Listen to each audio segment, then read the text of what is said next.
I just don't know how we'll manage this. It's all become too much. I understand. We'll figure it out together. In the bustling heart of Nairobi, where the sun painted the streets gold and the air hummed with life, there lived a woman named Amina, a mother whose love ran deeper than the roots of the oldest baobab. One quiet evening, as the family gathered around a flickering kerosene lamp to share ugali and sukuma wiki, Amina looked at her children and spoke softly. "My children, eat well tonight. Tomorrow we sort everything. Kofi, you will not miss school, I promise you that." Her husband Juma, weary from the day's labor, reached for her hand and asked, "Amina, where will we get the money? The garage has been slow this month." Amina gazed at each face she cherished, then at Juma, and replied with quiet certainty, "God will make a way. He always does. I will find it, even if I have to sell the little I have left." At dawn the next morning, while the house still slept, Amina sat alone on a wooden stool, cradling her old cracked screen smartphone wrapped in cloth. She whispered to herself, "This small thing connects me to the world, but my son's future is bigger than WhatsApp and calls to mama. Coffee needs this more than I need messages. Forgive me, phone, but my children come first." Later, in the crowded market of Kibera, she stood before Mama Njeri's electronics stall. As she handed over the phone, Mama Njeri asked, "Amina, this phone still works fine. Why are you letting it go?" Amina forced a smile and answered, "School fees, sister. Coffee's final term. The headmaster says no money, no exams. A cracked screen is nothing compared to a cracked dream." Mama Njeri nodded with understanding. These children will kill us with love. Take the 3,000. May God multiply it for you." Amina tucked the money away and said, "Amen. Thank you, Mama Njeri. One day I will buy a better one after my children have bought theirs." At the school office, she handed the hard-earned shillings to the stern headmaster. As he stamped the receipt, he warned, "This covers the term. Tell the boy, no more excuses. He must pass." Amina lifted her chin, eyes bright with pride, and declared, "My coffee will not only pass, sir, he will shine. A mother's sacrifice never goes to waste." That evening, back in their modest home, Coffee's eyes widened. "Mama, people are saying you sold your phone for me?"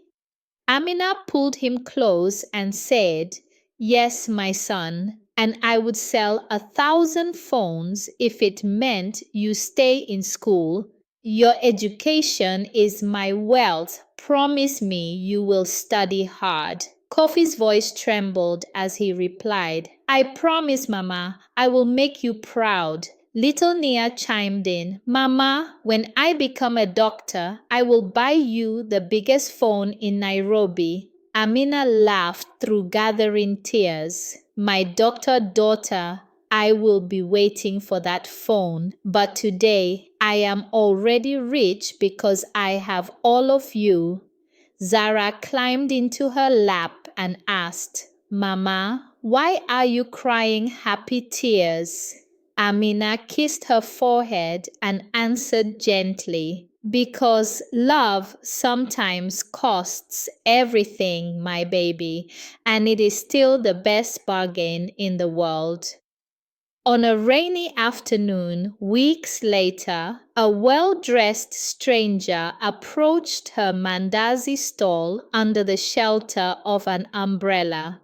He smiled and said, "People tell me the woman who sold her phone to keep her son in school fries the sweetest mandazi in Kibera." Amina wiped rain from her face, surprised. "That story has legs, eh?" "Yes, Bwana, I am that woman. Would you like some mandazi?" The man, Mr. Otieno, replied, "I would like more than mandazi. I would like to give a hard-working mother a proper job. My bakery needs someone with your heart and your hands." Amina's hands trembled as she handed him the warm paper bag. "Sir, are you serious? A real job with a salary?" "Very serious," he assured her. "Start next week. And the job comes with a phone. Mothers like you should never have to choose between connection and their children's future."